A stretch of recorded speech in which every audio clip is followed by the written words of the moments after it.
All right, we are now on record mode. Says the beginning of the Mishnah. Now, we always start the Mishnah with the words, Kol Yisrael yesh lahem chelik liyol mabah. All of Israel has a share in the world to come. Shenamar, as it says in the Pasuk, V'amech kulam tzadikim, your entire nation is righteous. La'olam yirshu aretz, they shall forever inherit the land. And that's a very special Pasuk to say today when in Eretz Yisrael, there was a grand celebration, even though in private, for the celebration of the Atzma'ut, of the political independence and the founding of the State of Israel, which protected so many Jews, millions actually, following World War II, and with miracles was able to come into being. And we thank Hashem for that. Neitzar Matoi, they are the branch of my planting, Maaseh Yodai lehispa'er, the work of my hand, that I may be glorified. Tonight, we will be going to Perek Gimel, as we promised, and we're up to Mishnah Dalet. Perek Gimel, Mishnah Dalet. All right, and go back a little bit. We got to go back a little bit because, it's a bit off, I think, because Mishnah Dalet is really, I think, the Mishnah before. Yep. Okay, it's different Mishnayos have the numbers because they combine certain Mishnayos. We're learning Rabbi Shimon Omer. Okay, the reason that we're starting with Rabbi Shimon Omer is because last year on Yud Gimel Iyar, which was the last time we learned Perek Gimel last year, believe it or not, that was the last time we learned Perek Gimel, and we finished off with the previous Mishnah, and we are now going to this Mishnah, which begins with Rabbi Shimon Omer. And the Mishnah says as follows. Rabbi Shimon Omer, Rabbi Shimon says, when there are three people who eat together at one table, v'lo amru alav divrei Torah, and they don't say any words of Torah at the table, ki'ilu achlu mizivchei mesim.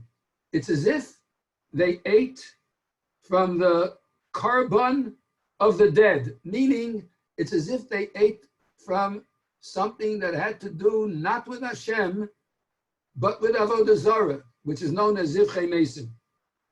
Shenemar. And the Pasuk in Yeshaya says, Ki chol shulchanos malu ki tzoa b'li makom. Because all of those who don't follow Hashem, all their tables are filled with waste product, and there's no place for them. They don't belong anywhere in the realm of HaKadosh Baruch Hu. Aval, but shlosha she'ochlu al shulchan echad, when three people sit together at one table, v'amru aleha divrei Torah, and they say words of Torah, ki'ilu ochlu mishulchano shel makom baruch hu. It's as if they're eating from the table of Hashem. Shenemar, and they quote the Pasuk in Yechezkel, Vayedaber Elai, he spoke to me, saying, Hashem spoke and said, Zeh HaShulchan, Asher Lifnei Hashem. This Mizbeach that Yechezkel is describing in the Bayis Shlishi that's going to be built, he said, this is the Shulchan which is before Hashem. And we know that the Gemara says, Shulchan Domeh LeMizbeach.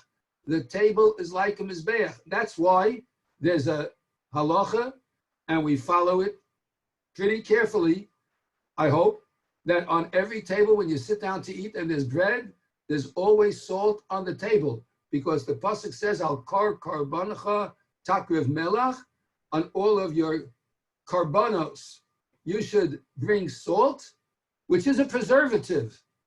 And the concept is that it's preserving the mitzvah that is being done with the karban, and the food that you're eating from the karban is giving you energy to perform the mitzvahs, and it's being preserved as time goes on, because here a person sat down at the table, listen to this shalshelis, listen to how the chain goes. You brought a karban, you brought a karban shlomim to come closer to Hashem. You brought a coming close offering of peace because you felt thankful to HaKadosh Baruch Hu. A karban toda is a karban shlomim, and you brought this karban toda to come closer to Hashem, and you invited all your neighbors and friends, because you only have a short time to eat it, and it's a big korban, and everybody's giving thanks to HaKadosh Baruch Hu, and you're eating, and on this table there's salt, which is a preservative, and you're eating, and it's preserving that the meat you're eating, the food you're eating, is going to give you energy, and it's going to be preserved in the mitzvahs that you then do with that energy. And the mitzvahs you do with that energy is going to make an impression on the next generation. And the next generation is now going to preserve those mitzvahs, and they're going to pass it on to the next generation. So the table you ate at and said Divrei Torah, on which there was salt, is preserving all the future of the Jewish people. And that's why Rabbi Shimon says, if there's no words of Torah, there's no preservation. It's like you're eating from the Zivchei Mesim. It's dead, it dies, it's over, forgotten. You never hear about it anymore. You don't know about it anymore. It doesn't exist. You don't see people walking around the street wearing Greek or Roman garb. You don't see people wearing Egyptian, ancient garb, Phoenician garb. You don't see the Spanish inquisitors. You don't see the Knights in Shining Army. But you see Jews with a tallis and tefillin all over the place. You see Jews dressed the way we always dressed, with tzniut, with modesty, and with yarmulke, with tallis, with tefillin, age-old, preserved, because we ate at the table and said Divrei Torah. And that's what Rabbi Shimon is imparting. Now, our minhag in the shul, whenever we learn a Mishnah, we, of course, crunch the words of the Mishnah, and we're not going to do anything different here. We're going to go in detail into this Mishnah. But before we do that, we want to know, who is this Rabbi Shimon? Who is this Rabbi Shimon who said these words? And it happens to be that Rabbi Shimon, throughout Shas, throughout all of the Mishnah, and throughout all of the Gemara, unless it says another name, plain old Rabbi Shimon is none other than Rabbi Shimon ben Yochai. The Rashbi, Rabbi Shimon bar Yochai. That's who it's talking about. And who was Rabbi Shimon bar Yochai? Rabbi Shimon bar Yochai was a Talmud of Rabbi Akiva, right by the time of after the destruction of the second Beis Hamikdash. And Rabbi Shimon bar Yochai was also the Rebbe of Rabbi Yehuda HaNasi. He was the Rebbe of the great and the holy Rabbi Yehuda HaNasi, who was the redactor of the Mishnayos. And he was also known as the father-in-law. He was the father-in-law of Rabbi, I believe, Rabbi Pinchas ben Yair, which we're going to discuss in a minute. Yeah. So this Rabbi Shimon bar Yochai, this famous Rabbi Shimon bar Yochai, and his son-in-law, Rabbi Pinchas ben Yair, were very well known. But the Gemara in Lamed Gimel Lamed Beis, which we learned recently in the Daf Yomi, tells us about Rabbi Shimon ben Yochai. The Gemara tells us that there was a day that came in which three great rabbis were sitting. Rabbi Yehuda ben Eloi, the famous Rabbi Yehuda ben Eloi, which is the plain Rabbi Yehuda mentioned throughout Shas, unless it says Rebbe or Rabbi Yehuda Nasi. But Rabbi Yehuda ben Eloi was sitting there, Rabbi Yossi was sitting there, and Rabbi Shimon was sitting there. And they were sitting before a fellow named Rabbi Yehuda ben Gerim. And they were talking and having a discussion about the current rulers, the Romans. As we said, Rabbi Shimon bar Yochai was a Talmud of Rabbi Akiva at the time of the Romans. And they started discussing what the Romans did for the world. And along came Rabbi Yehuda ben Eloi, and he said, oh, look how wonderful the Romans are. They did so much for the world. They built bridges. They built markets. They built bathhouses. They gave a tikkun ha'olam. Look how wonderful they are. At that point, Rabbi Shimon Bar Yochai came along and said, listen, I beg to differ. They built bridges to collect tolls. Anybody who drives over the Verrazano Bridge knows what I'm talking about. They built bridges to collect tolls. They built bathhouses to charge money for people to bathe and to make themselves clean and beautiful for the sake of committing immorality. And they made marketplaces in order to provide taxes, to give richness to the leaders. Everything they did was for their own benefit. And Rabbi Yossi said absolutely nothing. Eventually, what the three great rabbis said came to the attention of the Roman authorities. Rabbi Yehuda, who praised what the Romans did, was elevated in the Roman hierarchy and was given the permission to be the Rosh HaMedabrim B'chol Makom, says the Gemara. He became the number one spokesman for all the Jewish people. And whenever there was a discussion amongst any rabbis, by law, it was dictated that Rabbi Yehuda ben Eloi be the first one to speak. He was Rosh HaMedabrim B'chol Makom. Rabbi Yossi, who said nothing, didn't agree, didn't disagree. Nigla Litzipori, he was sent to Golus. He was sent to exile to the city of Tzipori. Eventually, Rabbi Yehuda joined him there. He was sent into the city of Tzipori, which was at that time, I suppose, just an outpost. And Rabbi Shimon ben Yochai, who spoke bad against the Romans because he said they only did it for their own benefit, he was sentenced to death. He was sentenced to death for speaking against the government because he said the truth. They only did it for their own benefit. So he had to go into hiding. And he and his son, Rebbe Elazar ben Reb Shimon, the famous Rebbe Elazar ben Reb Shimon, him and his son, Rebbe Elazar ben Shimon, hid in a cave. They found a cave up north, not far from Meron, where the Rashbi is buried. And they went into the cave. And they dug a hole in the cave. And they took off their garments and went into the hole and covered themselves up with dirt. And they put their garments on the side. And they were covered up to their necks in the dirt all week long so that they could sit and learn Torah together.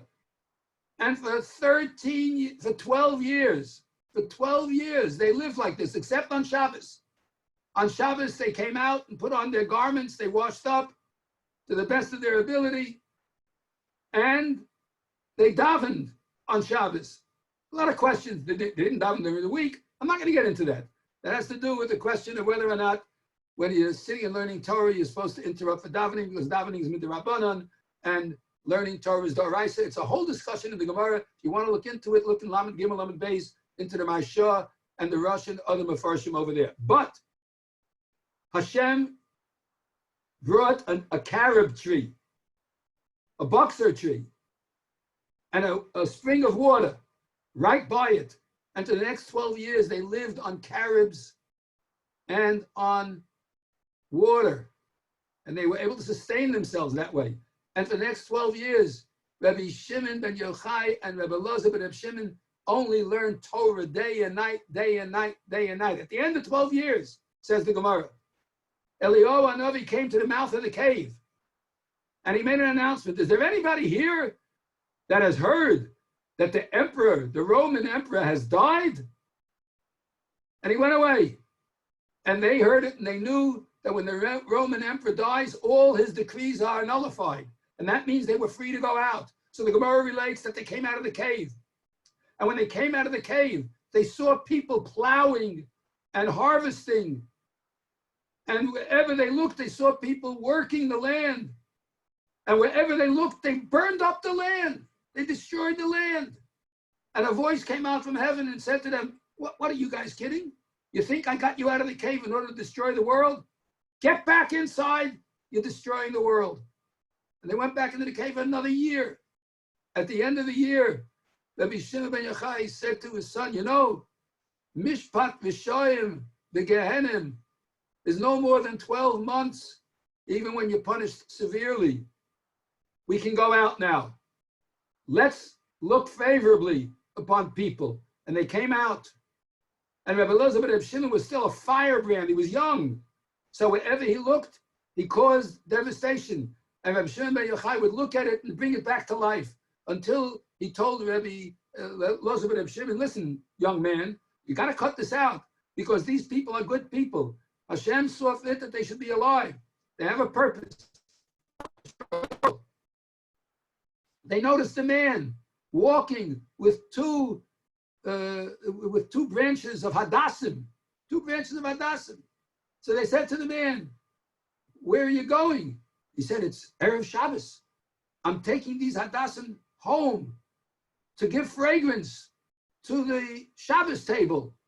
So they said, why do you have two? Why didn't you just bring one? He said, well, there's two psukim. One says Zochar es Yom HaShabbos HaKadsho, and the other one says Shomer es Yom HaShabbos HaKadsho. And therefore, you have to have two. That's why I have two candles, a minimum of two candles, because Zochar v'Shomer. So you have two candles, you have two sprigs of Hadassim, which smell so beautiful. And he took it home. By the way, you should know, the Sfardim to this day in Eretz Yisrael, and even in America, they all bring Hadassim branches to the table on Shabbos. Because they cut branches, you're allowed to handle them, they make a bracha. Bariyas Bebesamim. It's a throwback to that Gemara. Anyway, so Reb Shimon said, you see, people are good. They're not giving up their lives for nothing. After all, we thought that the only thing that's important is the Chaye Olam of learning, and the Chaye Shah of working the land is meaningless. That you see it has a purpose. There's mitzvahs attached to it, and let the world continue to go on. So that individual is Reb Shimon ben Yochai. Now, I prepared this entire shiur to start based around this story in Masechta Shabbos, but on both sides. Listen to this. I'm preparing the shiur, and I said to myself, Reb Shimon ben Yochai and his son Rabbi Elazar ben Reb Shimon were quarantined for 13 years. At the end of those 13 years, Reb Shimon ben Yochai came out as being the greatest Talmid Chacham alive on earth. His son, Rabbi Elazar ben Reb Shimon, came out as being one of the greatest Talmid Chachamim next to his father. I can imagine that they could have easily said to themselves, that's pretty boring in this cave over here. And I'm stuck taking care of my kid. I'm alone with my son. No, and there's nothing on the screen, on the wall. There's nothing going on. No one's sending me messages. No one's sending me WhatsApps. I've got no magazines to read. No phone calls. It's just me and you, kid. And they sat there for 13 years and learned. And when they came out, they were the famous Rabbi Shimon ben Yochai and Rabbi Elazar ben Reb Shimon.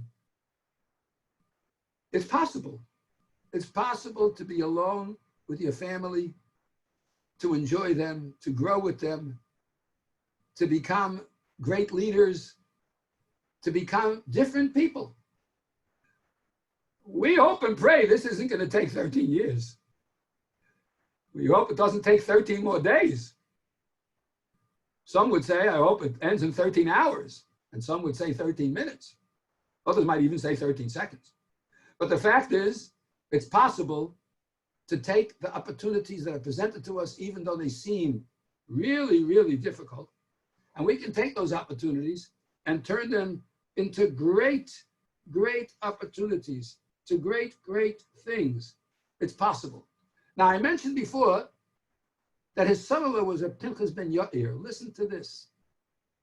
The Gemara relates that when Rabbi Pinchas ben Yair finally saw his father-in-law and his brother-in-law after 13 years, he noticed that their bodies were cracked. All the skin was cracked because of the dryness of being in that cave.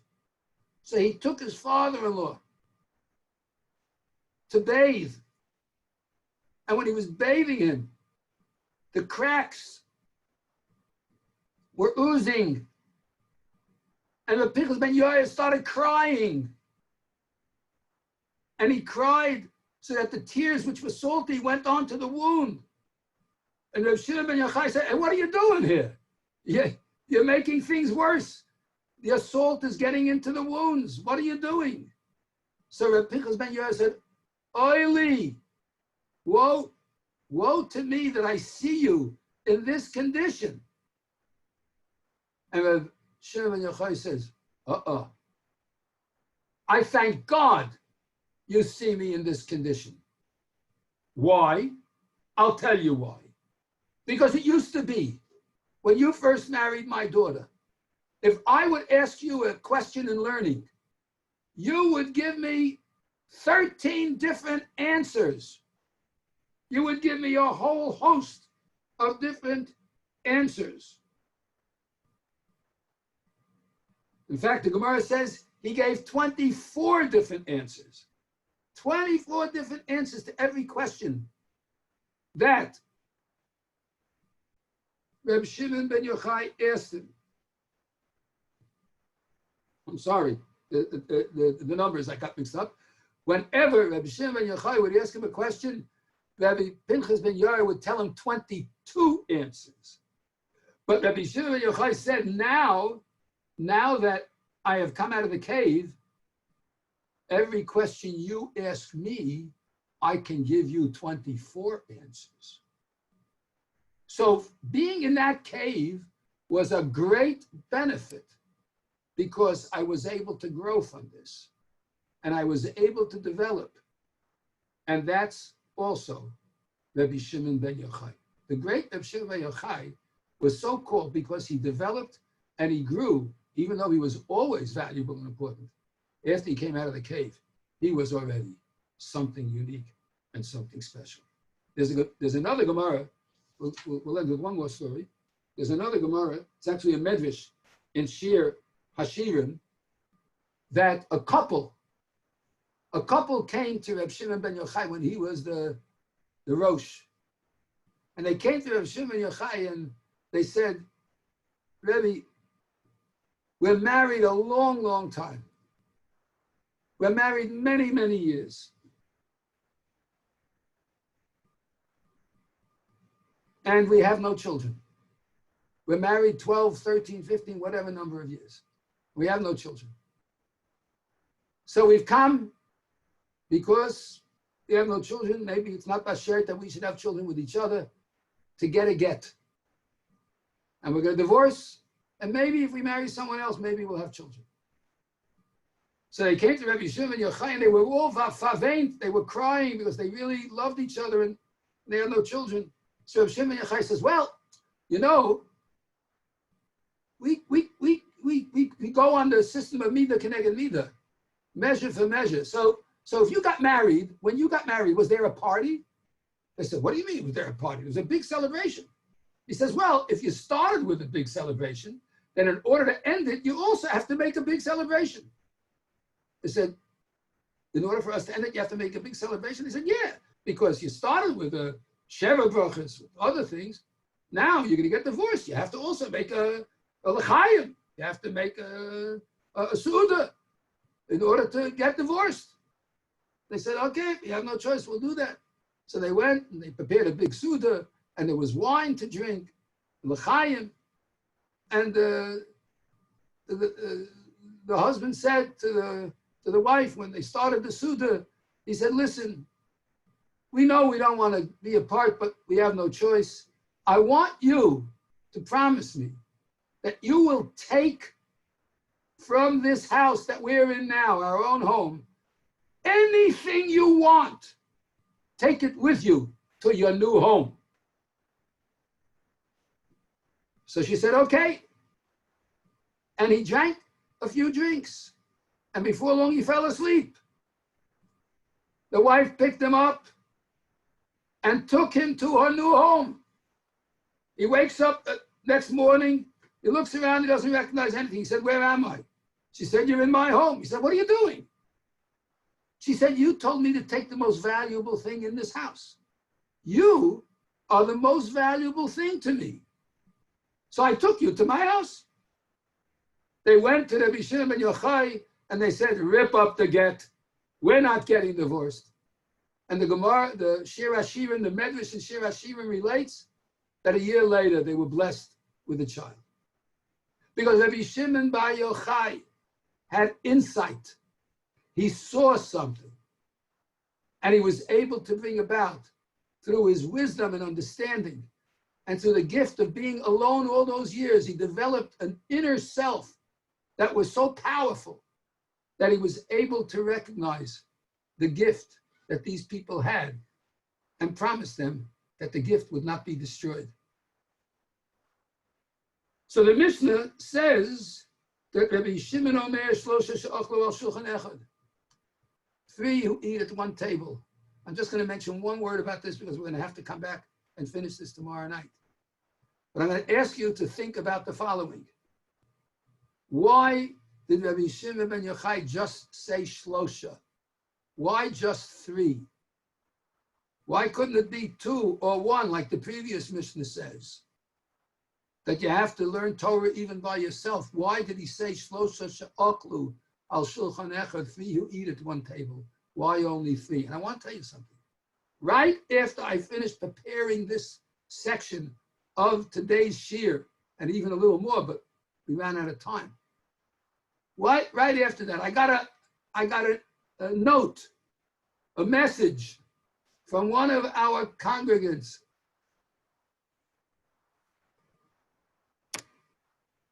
Ruvain Zev ben Rafael Moshe Lieberman sent me a little message on a WhatsApp. And what is it? There's a Hasidic fella standing in the Galil. And he says he's standing next to the cave of Reb Shimon ben Yochai. And there's boxer all around the floor from the tree that HaKadosh Baruch Hu planted when Reb Shimon ben Yochai was all alone for all those years. And he started telling the story that I told over from the Gemara and Shabbos. And he reached the exact same conclusions. And he said, you see, we can beat this corona because we can emulate and learn from Reb Shimon ben Yochai not to take quarantine as a punishment, but as a gift to be able to enable us to develop that much greater personalities and characters and to search into ourselves to be able to grow and develop, to become the kinds of Jews that HaKadosh Baruch Hu is looking for, that's going to bring light to the world, that's going to help the world exist, it's going to bring peace, husband to wife, man to fellow man, congregant to congregant, and rabbi to congregant, rabbi. We're going to be one great unit, and when this thing all blows over, we're going to get together and dance and sing and enjoy being together in the shul with a minyan, and it's going to be an opportunity to get even greater as all our individual parts that have grown come together to make the whole even greater than the sum of its parts. So I wish everybody a wonderful good night. Before we sign off, we're only signing off from the Pirkei Avos. We'll continue with Mishnayos. And once again, I tell people, I hope you don't mind. I don't mean to impose any fees here. We're not. No commercials. Just please try to remember the shul. The shul is in need of growth just like you are. And it's a challenging time. So remember us. Thank you very much. And we now go to the Mishnah, continuing on. Okay, here we go.